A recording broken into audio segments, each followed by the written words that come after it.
I sit here and wonder, could today be my last day? Could I be the next one sacrificed on the altar of the thought police for failure to conform? Yes, it could happen at any moment in today's political climate. Seriously, working as an opinion commentator, especially on the right, you never know when you could be shut down, deplatformed, demonetized, and just flat out canceled and destroyed.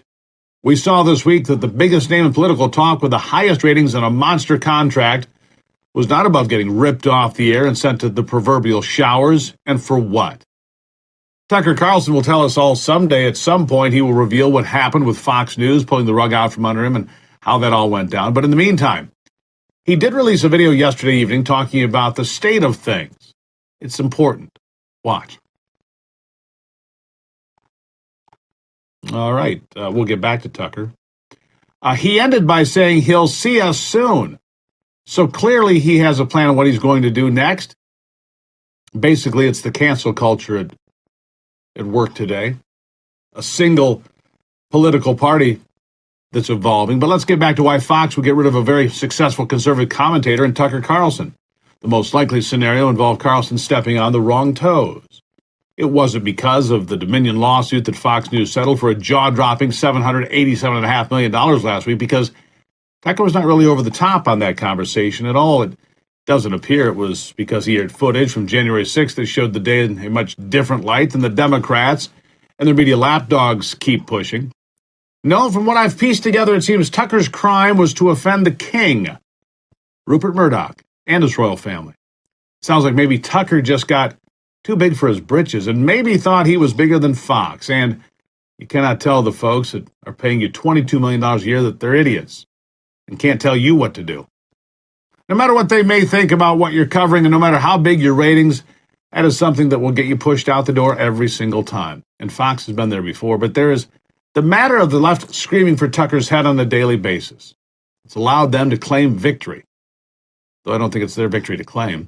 But still, I come back to the idea that if I say something that offends someone, which, to be fair, is something I'm pretty sure happens every day, that I could get the axe from the mothership or from advertisers that are afraid of offending the woke mob and worry that the false gods of social media will cast a curse upon them.